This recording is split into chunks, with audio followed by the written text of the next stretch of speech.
쉼과 회복이 있는 주일 오전 예배에 하나님 주시는 말씀은 빌립보서 1장 15절에서 21절까지의 말씀입니다. 신약 성경 빌립보서 1장 15절에서 21절 말씀입니다. 제가 가지고 있는 성경 신약 217페이지에 있습니다. 찾으셨으면 함께 봉독합니다. 어떤 이들은 투기와 분쟁으로, 어떤 이들은 착한 뜻으로 그리스도를 전파하나니 이들은 내가 복음을 변증하기 위하여 세우심을 받은 줄 알고 사랑으로 하나 그들은 나의 매임에 괴로움을 더하게 할 줄로 생각하여 순수하지 못하게 다툼으로 그리스도를 전파하느니라. 그러면 무엇이냐? 거칠애로 하나 참으로 하나 무슨 방도로 하든지 전파되는 것은 그리스도니 이로써 나는 기뻐하고 또한 기뻐하리라. 이것이 너희의 간구와 예수 그리스도의 성령의 도우심으로 나를 구원에 이르게 할 줄 아는 고로 나의 간절한 기대와 소망을 따라 아무 일에든지 부끄러워하지 아니하고 지금도 전과 같이 온전히 담대하여 살든지 죽든지 내 몸에서 그리스도가 존귀하게 되게 하려 하나니 이는 내게 사는 것이 그리스도니 죽는 것도 유익함이라. 아멘. 여러분, 오늘이 사순절 둘째 주일이죠. 십자가에 주님이 겪으신 그 고독과 순환을 바라보면서 인내와 절제의 길을 가야 하는 절기가 사순절입니다. 우리 주님은 십자가의 고독을 끝까지 잘 참아내셨죠. 그 순환과 고통도 이겨내셨습니다. 그리고 죽음을 이기고 다시 부활하셨는데, 그래서 우리의 영생의 문을 열어주셨습니다. 그러니까 우리도 주님 가신 길을 따라가야 되죠. 우리도 고독을 이겨내야 하고 고난도 참아내야 합니다. 다가오는 죽음에 대한 두려움도 이겨내야 하고요. 그래야 주님의 바른 제자가 됩니다. 사도 바울은 지금 로마 감옥에 갇혀 있거든요. 그러니까 그에게도 외로움이 확 밀려오죠. 수치와 고통이 엄습했을 겁니다. 눈앞에는 죽음의 그림자가 어른거리고요. 그런데도 바울은 두려움이나 절망에 사로잡힌 적이 없어요. 오직 주님의 십자가만 바라보면서 주님만 따라갔기 때문이죠. 우리 주님의 십자가는 고독의 정점이거든요. 주변 사람들은 그때 주님을 모두 다 버리고 떠나갔잖아요. 예루살렘에 주님이 입성하실 때에 막 모여서 찬양을 하면서 호산나를 외치던 백성들이 이제는 다 등을 돌리고 떠나갔어요. 빌라도 총독 앞에 몰려간 무리들은 주님을 십자가에 매달게 해야 된다고 막 아우성을 쳤잖아요. 주님이 십자가를 지신 후에는 비웃으면서 침들을 뱉었지요. 여러분, 그런 상황이에요. 그뿐 아니라 주님의 제자들도 주님께 대한 비겁한 배신들을 했잖아요. 가룟 유다는 원수에게 주님을 팔아넘겼고요. 주님이 사로잡히시자 제자들은 전부 주님을 버리고 도망을 갔어요. 수제자 베드로가 세 차례나 주님을 모른다고 부인을 하지 않았습니까? 여러분, 그러니 주님이 얼마나 고독하셨겠어요? 그런데 그 주님의 고독이 더 극심했던 순간은요, 주님을 바라보고 계시던, 주님을 바라보시면서 아파하셨던 하나님께서 문득 눈을 돌리신 거예요. 아마 우리 인간의 모두의 죄를 짊어지시고 십자가에 달리신 주님을 하나님께서 보시기에 너무 끔찍하셨겠죠. 아마 그래서 눈을 돌리셨을 건데, 그런데 그때가 우리 주님께 고독의 정점이죠. 가장 고독할 때죠. 그래서 주님이 하나님께 처절한 절규를 하십니다. 하나님, 나의 하나님, 어찌하여 나를 버리셨나이까? 십자가의 주님. 그러나 주님은요, 고독을 끝까지 참아내셨어요. 그리고는 마지막으로 아버지 하나님께 호소하셨지요. 아버지요, 내 영혼을 아버지 손에 부탁하나이다.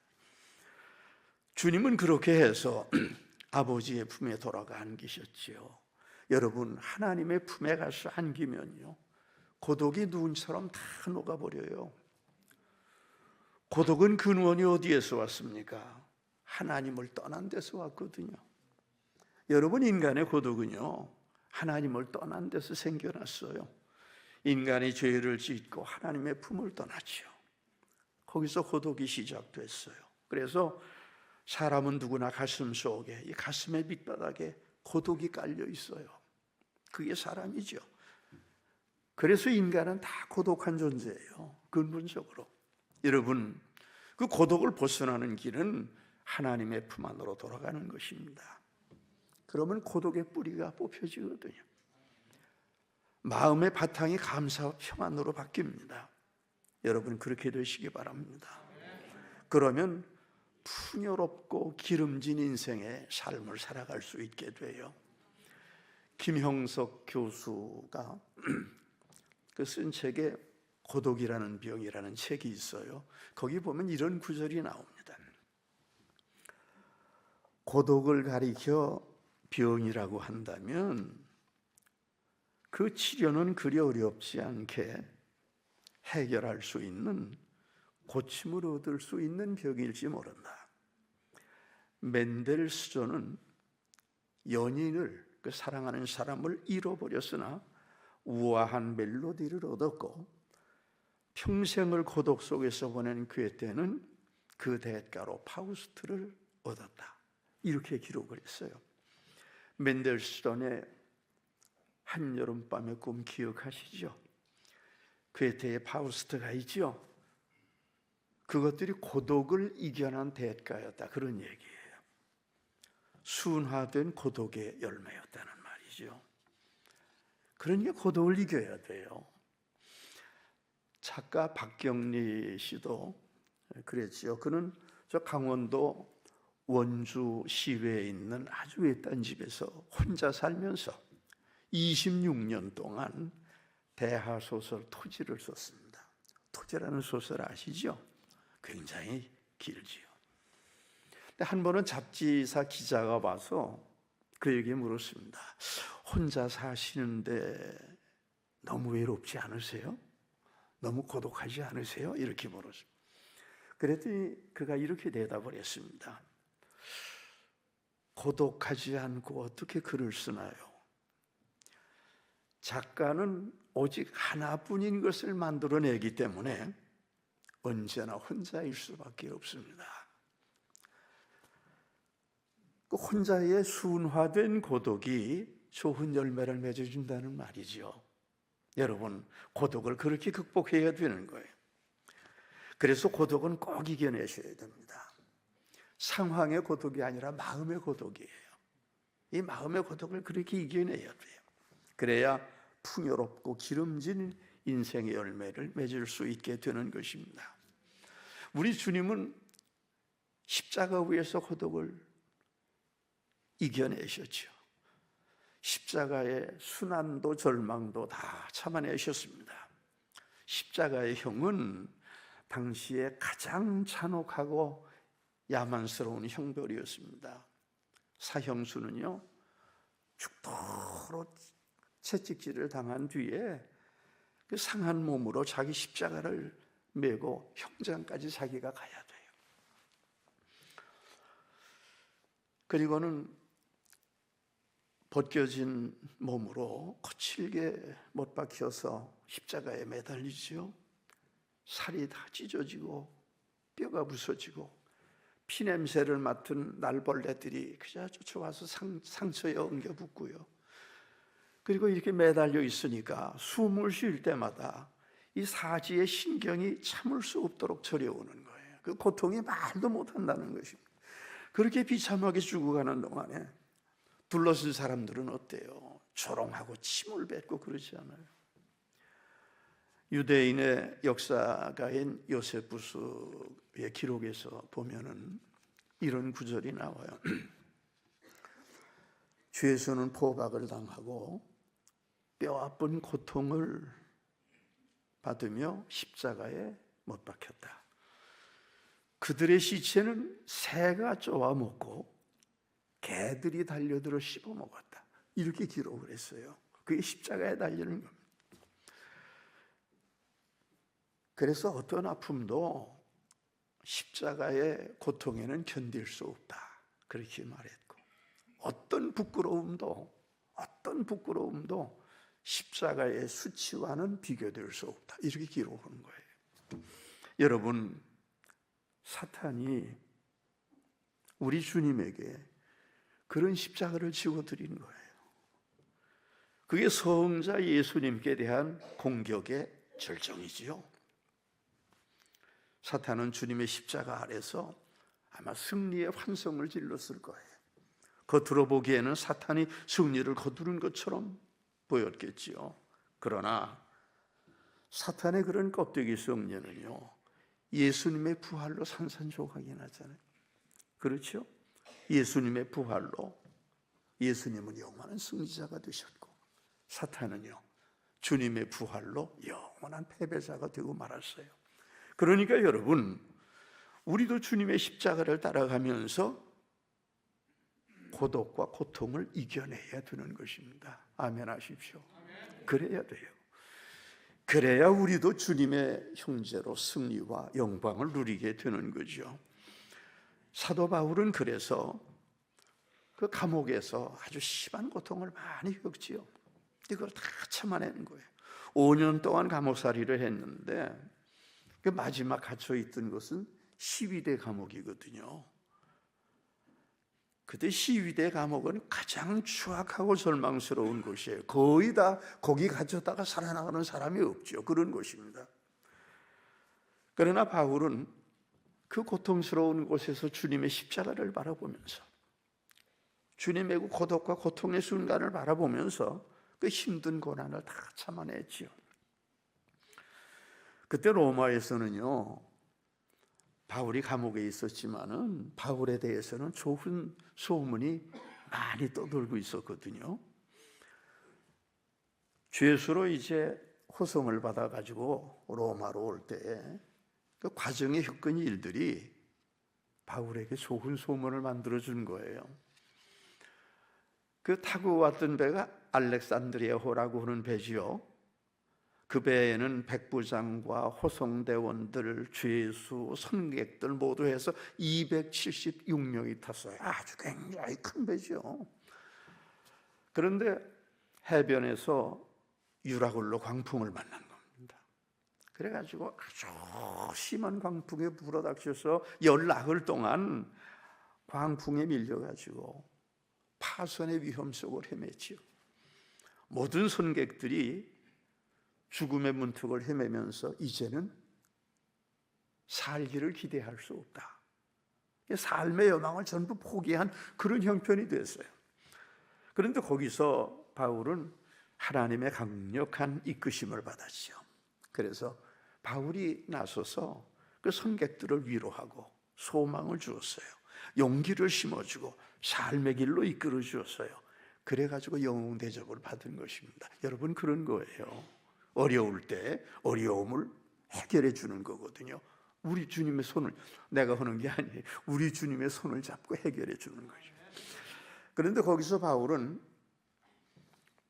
하나님의 강력한 이끄심을 받아가지고, 그래서 선객들에게 위로를 주고 소망을 주고 용기를 심어주고 삶의 길로 이끌어주고, 그래가지고 영웅 대접을 받은 거죠. 거기서 죄수였는데 영웅 대접을 받게 된 거예요. 그리고 나서 멜리데 섬에 표착을 했는데, 그 멜리데 섬의 영수가 보블리오죠. 근데 그 보블리오 아버지가 아주 심한 열병을 앓고 있었어요. 바울이 거기 가서 기도하고 안수를 해서 병을 완전히 고쳐주었죠. 그랬더니 그 소문이 확 나가지고 온통 그 섬에 있는 병자들이 전부 쫓아왔어요. 바울이 다 기도하고 안수해서 병자들을 고쳐주었죠. 그런데 이제 그곳에서 바울이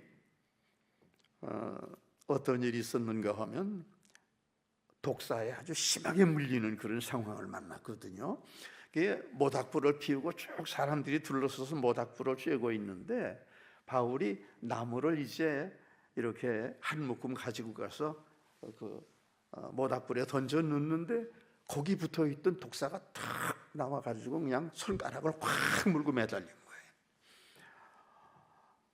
그래서 섬 주민들이 아이고 이제 저 사람은 곧 쓰러져서 죽겠다. 다 그렇게 봤는데, 근데 바울은 이 손에 붙어 있는 독사를 탁탁 털어가지고 불에 던져버리고, 그리고 전혀 불편해하지 않아요.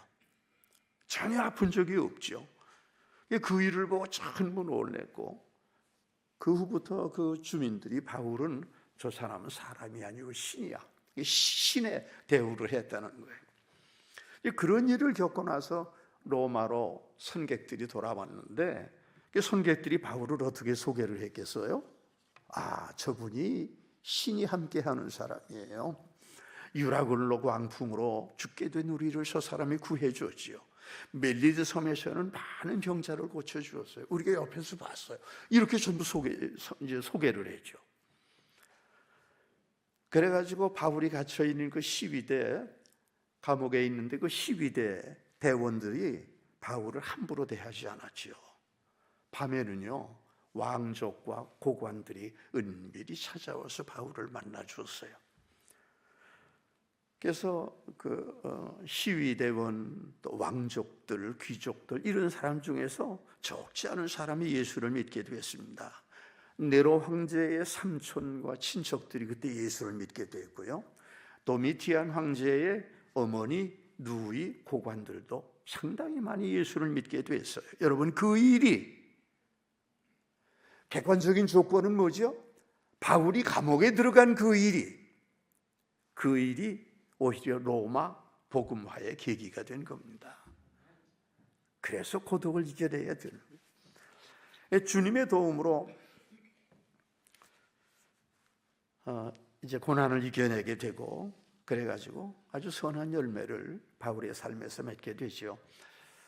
세들백 교회의 개척자가 닉 워렌 목사 아니에요? 아주 세계적인 부흥사죠. 근데 그 사람은요 어려서부터 뇌기능 부전증이라고 하는 병을 앓았다는 거예요.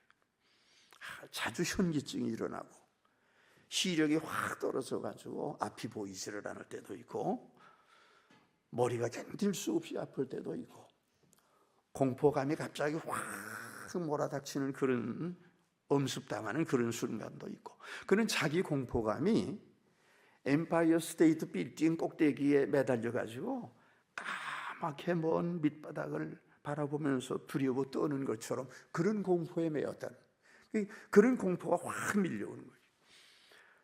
그래서 그는 설교할 때마다 설교하려고 올라가면요 다 그런 거지만 설교하려고 올라가면 무릎이 덜덜 떨렸다는 거예요. 강단에 올라갈 때마다 그런 기도를 했답니다. 하나님, 예배 시간을 견딜 수 있도록 도와주십시오. 연약한 제가 하나님의 말씀을 바로 전할 수 있도록 저를 붙잡아 주시기 원합니다. 이렇게 기도하지 않은 적이 없다는 거예요. 매번 그렇게 기도하고 올라갔고 그는 그렇게 고난과 어둠으로 싸우면서 주님의 십자가를 따라갔습니다. 주님을 바라볼 때마다 심령이 순전하고 겸손해졌지요. 주님께 두려움을 맡기면 용기가 확 솟아났고요.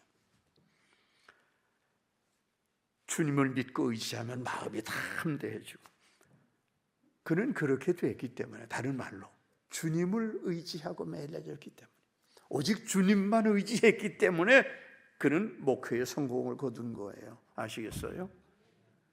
그게 종의 길이에요. 종은 그 길을 가는 거예요. 내가 잘나서가 아니거든요. 오직 주님께 매달려서 주님을 의지해서 그래서 그는 목회에 아주 큰 성공을 거두었습니다. 바울도 그런 고난을 이겨냈지요.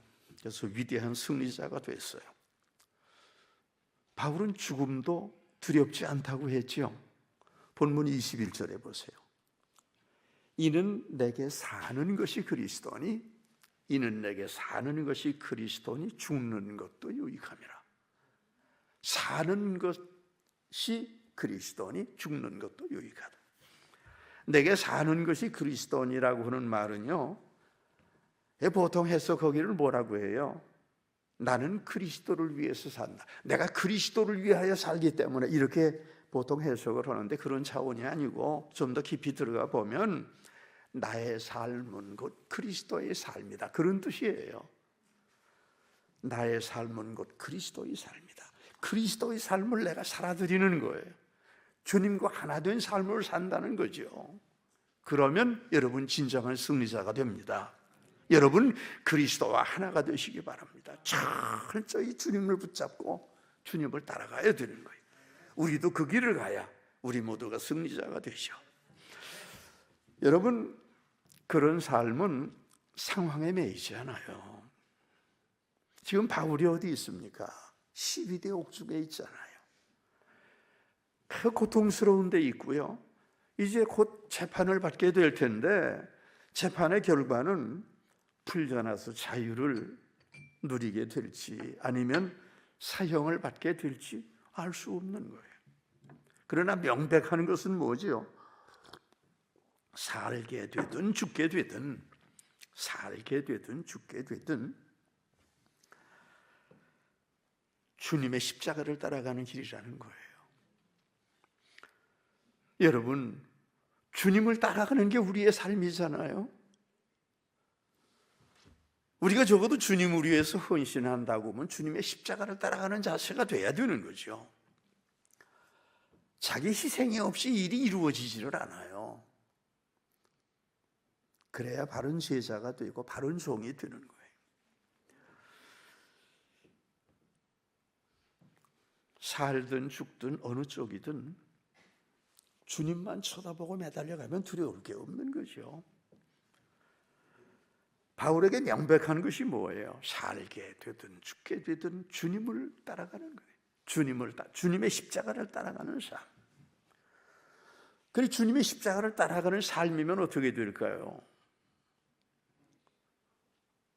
살든 죽든 두려울 것이 없는 거예요. 지금 그런 얘기거든요. 주님의 십자가를 따라가니까 그런 삶을 사니까 내가 살고 죽는 것이 내게 문제가 아니라는 거죠. 사는 길은 뭘까요? 주님과 더불어 동행하는 길이고요.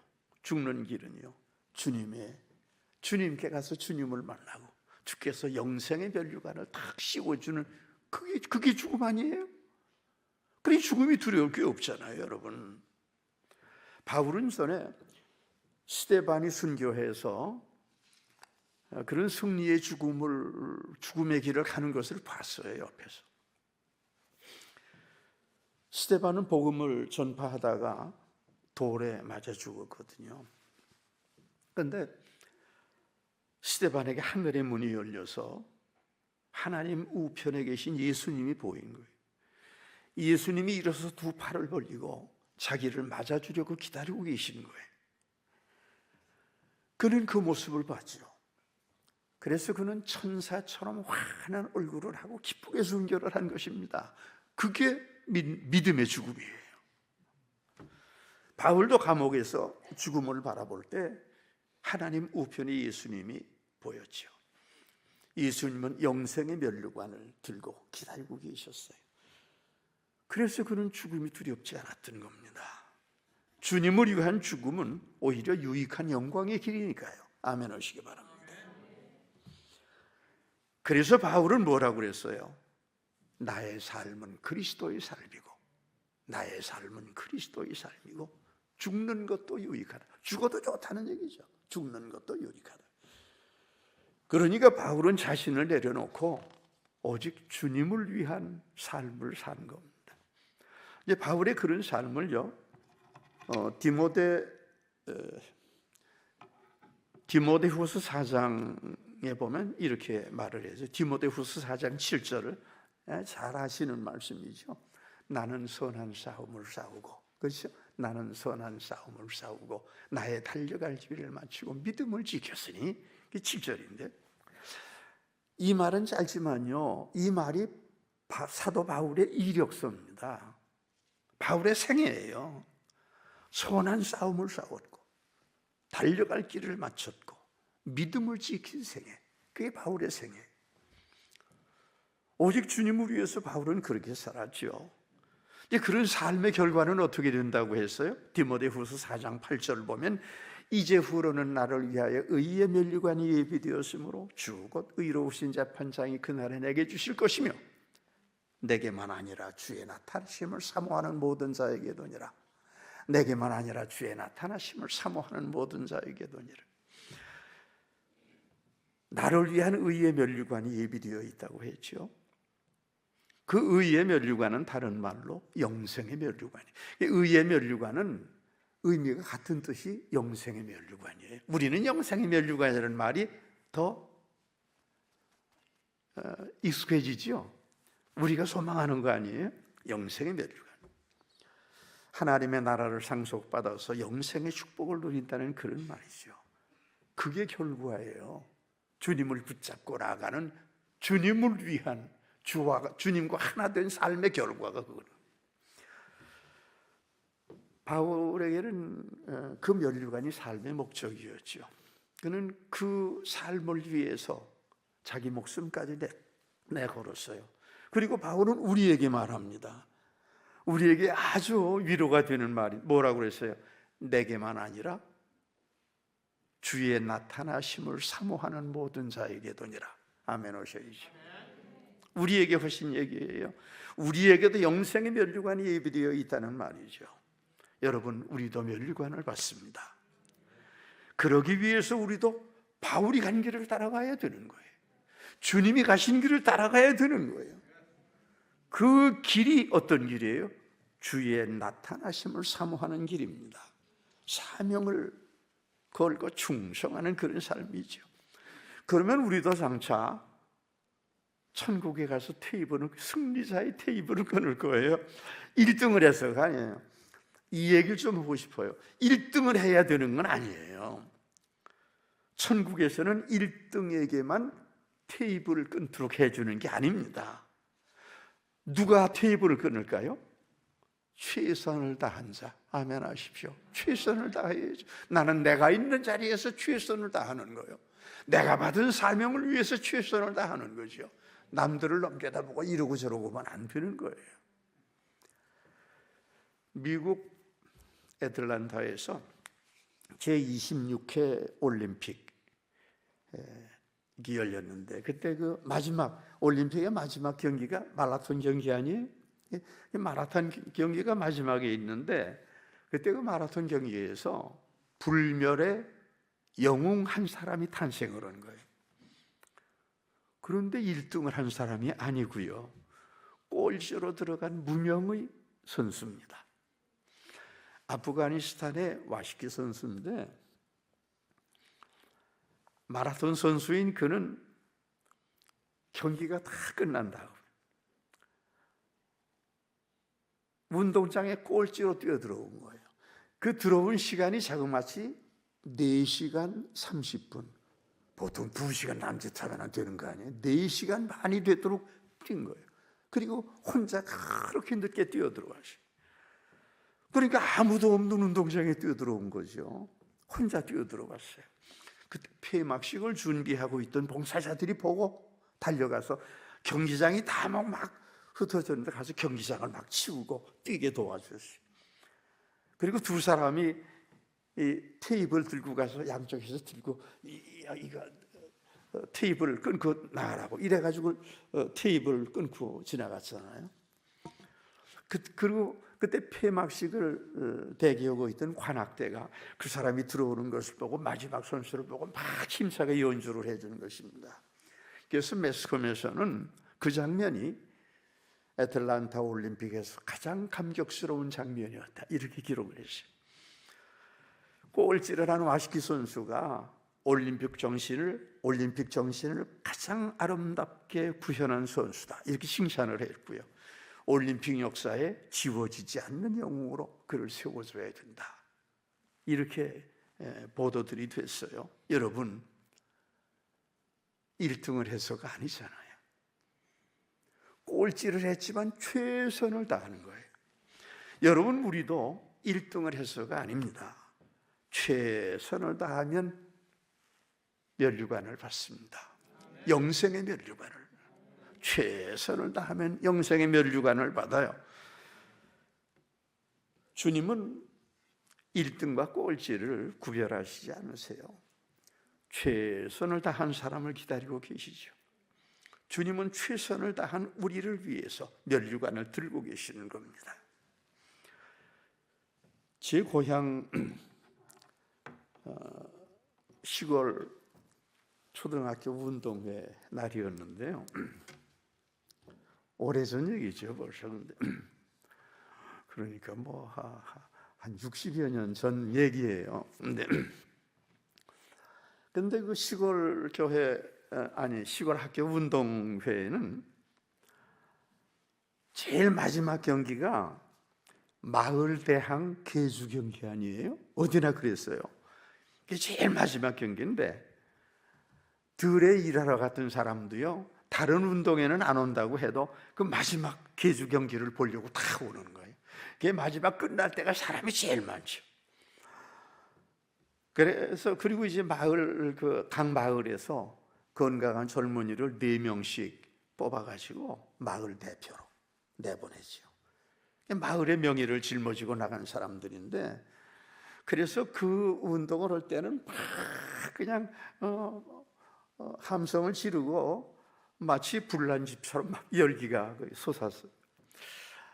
근데 그 과수원 집에서 제 중학교 다닐 때니까 제 친구의 형이 자기 마을 선수로 뽑혀나갔는데, 그 과수원 집 아들인데요, 서울 가서 그때 대학을 다녔거든요. 그때는 시골에서는 거의 대학 다니는 사람이 없을 때예요. 근데 서울 가서 대학을 다녀가지고 아주 인기가 좋은 젊은이였는데, 그래서 4명 중에 하나 이렇게 쭉 돌아서서 이제 경기를 하는데,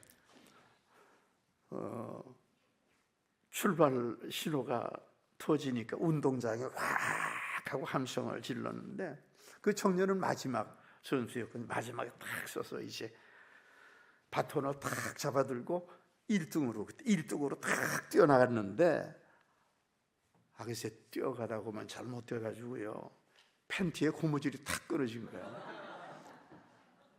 그 팬티가 벗어져가지고 발목에 가서 탁 걸리고 알몸이 돼가지고 그냥 확 드러누지.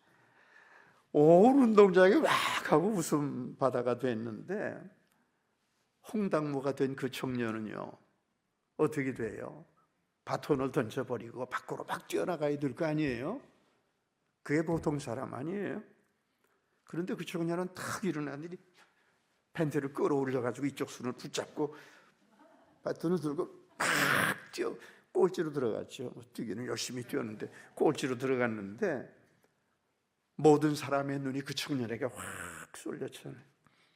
누군가가 박수를 치기 시작했어요. 다 따라서 박수를 쳤지요. 와 하고 함성이 터졌지요. 나중에는 온 운동장이 막 박수와 함성으로 뒤집히고, 그 사람 뻘겋 그 망신스러운 모습 때문에 말이죠.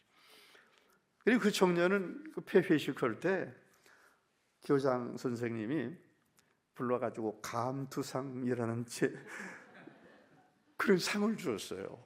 근데 그 상을 재받고 좋아하더라고요. 고향 마을에 가면 지금도 그 얘기가 전설 같은 얘기로 전해지고 있어요. 여러분, 꼭 1등을 해야 되는 거 아니에요. 우리 믿음의 길에서는 그래요. 1등을 하려고 하지 마세요. 어떻게 해요? 최선을 다하는, 내가 할 수 있는 최선을 주님 앞에서 다하는. 그러면 영생의 면류관을 받습니다. 여러분 모두 그런 승리의 주인들이 되시기 바랍니다. 여러분 모두 함께 영원한 면류관을 쓰시게 될 줄로 믿습니다.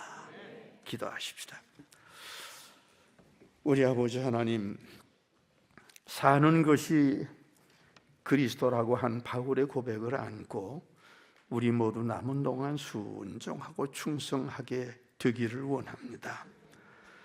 자신을 철저히 내려놓고 오직 그리스도를 위한 삶을 열심히 살게 하여 주시옵소서. 주님의 몸된 교회를 위하여, 그리고 우리 이웃을 위하여, 또 믿지 않는 사람들을 전도하기 위해서 자신을 내어드릴 수 있도록 우리를 붙잡아 주세요. 1등이 아니어도 괜찮지 않습니까? 맡은 일이 무엇이든 문제가 되는 것이지 아니지 않습니까? 그저 맡은 일에 최선을 다할 수 있도록 도와주세요. 면류관을 향하여 오직 바울처럼 열심히 달려가는 그런 저희가 모두 되도록 도와주시기 원합니다. 주께서 같이 계실 줄로 믿사오고 예수 그리스도 이름으로 간절히 기도하옵나이다. 아멘.